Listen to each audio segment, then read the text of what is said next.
And we can proceed. Good morning. Good morning to council and to our delegates, our guests, to this meeting of March 18th. And I'd like to thank council for being available this morning for this special meeting, short meeting as well. On that note, we will proceed directly with the adoption of the agenda. And I would like to note that we will just make one short or small change to the agenda. We will first start under item 3 with the reports B and C, and then we will move to item A, which is the reading of the bylaw. So with those particular changes, I turn it over to Madame Clerk. I require a mover and a seconder, please. Moved by Councillor Kelly, seconded by Councillor Champagne, that the draft agenda presented to council for the special meeting and dated the 18th day of March 2021 be hereby adopted as circulated. All in favor? Thank you so much. And so I'd like to officially welcome Mr. Bill Bryant to this meeting. Appreciate you being available this morning, Mr. Bryant. And as well from our from the municipality, Mr. Tom Slack. Nice to see you as well, Tom, this morning. So on that note, we turn it over to you, Mr. CAO, for the report and the information. Thank you, Mayor Rochford. So I'll go fairly quickly. I'll just high level summarize the report. I know it was provided to council. I think the biggest part will be for Mr. Bryant to be able to get more into the questions around what's the project scope or any questions related to that. So back in January of 2020 on the council agenda, we had brought forward a structural assessment report that Bill Bryant had done on the roof structure at the arena. And at that time, it was recommended that we look at, roof replacement. So what we did is at that time, we had also brought in another gentleman, Morris from NIROC as well, to kind of look at the project as well and maybe make a recommendation. And from last year to now, Bill was able to also get involved, another engineer from Winnington Engineering, to look at a recommendation for us on how to proceed without completely doing the entire roof structure, right? So what we've got now, we went out for tender in February and we got 3 firms that came forward, basically, the lowest one being Candlex Construction Company for $787,200 to proceed with the work. So basically, in looking at the scope of work, we're getting a new interior truss system. We're just not doing anything exterior to the roof. But if you can recall, a few years back, some of you were still on council then, as we did structural, as Bill did his structural reports, there was always recommendations on work to be done, which we proceeded to do the work. Some of those involved post replacement. So we went from wood timbers to steel posts at that time. We did 5 posts over the last few years.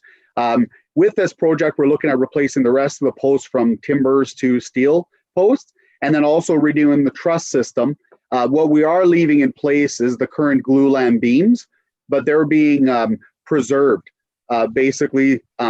So with this recommendation, is it resolves our issue with snow loads and having to shovel off the snow in the winter, because at this point, the recommendation was to shovel the roof every time it gets to 1 foot of snow. So we've done that for 2 winters now. And I can tell you that we're around $20,000 a year we've spent to shovel off that roof. So in doing this work, we can get away from having to spend those monies, right? I believe that's kind of the project. I know we've updated council throughout the process. Part of my recommendation, my recommendation would be to award the project to Candlex Construction and enter into an agreement, but also to enter an agreement with Royal Bank for financing of the project. And that piece to it, it's set up in 2 phases. So what I did with RBC is we've got construction financing till the end of the project, and we'll draw on it as we pay invoices from the contractor. And then once the project is done, we would flip it into a fixed term loan. And at that time, whatever the interest rate is what we would be locked into, basically. So I'm not sure. I may have gone fairly quick, but I think the most questions are going to come from council is the work that's being done. So I open it up, Mayor Rochford, to the floor or to yourself for questions.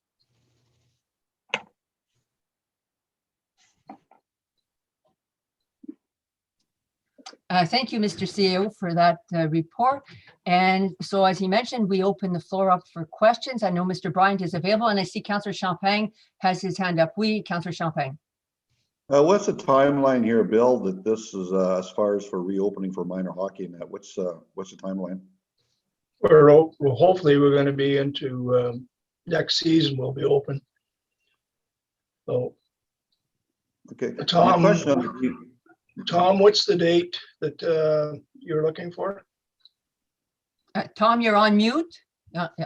Yes. So thank you, Mayor Rushford. The timeline that I've been talking to with individuals in the past, the estimation of that would be about 6 months.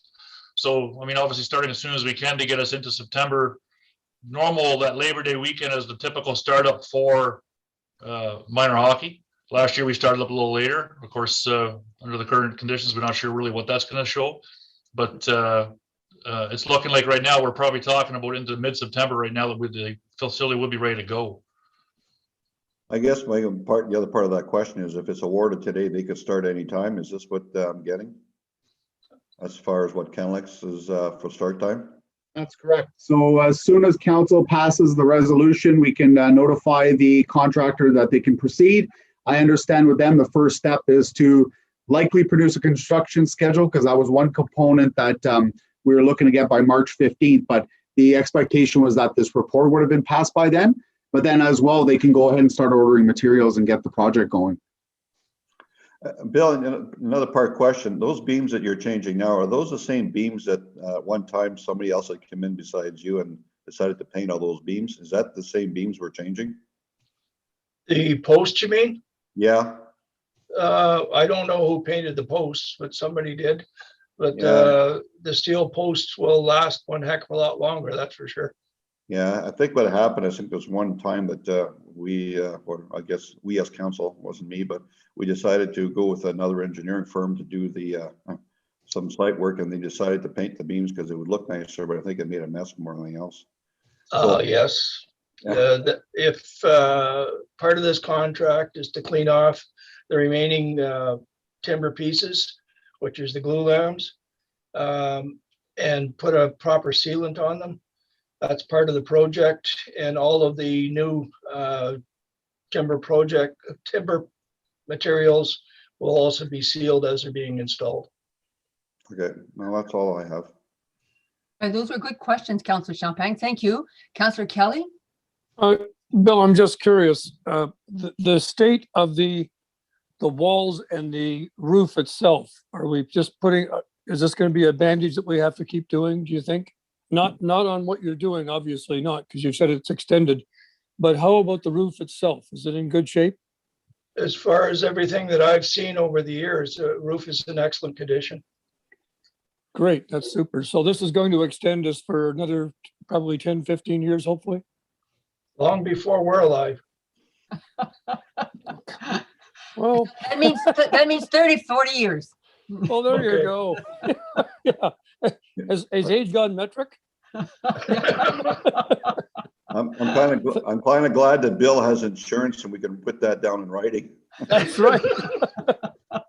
Thank you. Thank you. Thank you, Councillor Kelly. Any further questions? So we will proceed then to reading the bylaw, Madam Clerk.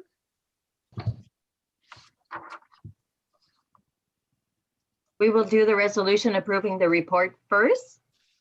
If I can have a mover and a seconder, please. Moved by Councillor Kelly, seconded by Councillor Lahi. The Council for the Municipality of East Ferris accepts the recommendation from the CAO contained in report number CAO 2021-01 as follows. 1, that Council for the Municipality of East Ferris accepts the tender from and awards the contract to Candlex Construction Company Limited in the amount of $787,200 exclusive of HST. Number 2, that Council for the Municipality of East Ferris enters into an agreement with the Royal Bank of Canada for construction financing and fixed term loan at completion of the project. All in favor? Thank you. So we can proceed with the bylaw. I require a mover and a seconder. Moved by Councillor Champagne, seconded by Councillor Kelly. Whereas Council for the Municipality of East Ferris deems it expedient to pass 3 readings of the following bylaw at this session, be it hereby resolved that a bylaw to enter into an agreement with Royal Bank of Canada, RBC, for financing of the East Ferris Community Centre Roof Trusses Repair Project be read a first, second, and third time passed and numbered 2021-13, and that the said bylaw be signed by the mayor and clerk and sealed with the seal of the corporation. All in favor? Thank you.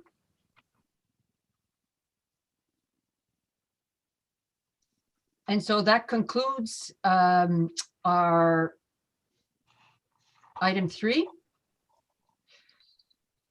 Madam Clerk, we're good to conclude, so we'll move on.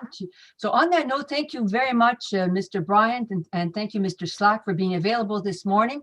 And we look forward to progress reports on the great work that will be undertaken by all, including, and very glad to welcome candlex to doing this work on our behalf. So thank you so much.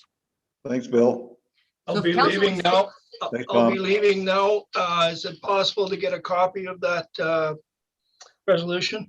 Yes. Yes, once the meeting is done, I will prepare the minutes and I can forward you a copy of that resolution. Thank you very much. You're Have a welcome. good- Have a good day, all. Thank you. Thank you. Bill, And so if council would stay online, we will proceed now to an in-camera session. And Madam Clerk? So I do require a mover and a seconder to proceed to in camera. Moved by Councillor Lougheed, seconded by Councillor Kelly. That this meeting proceeds to in-camera session at 9:12 a.m. under section 239 bracket 2 of the Municipal Act 2001, SO 2001, Chapter 25, in order to address a matter pertaining to advice that is subject to solicitor-client privilege, including communication necessary for that purpose, and information explicitly supplied in confidence to the municipality or local board by Canada, a province or territory, or a crown agency of any of them.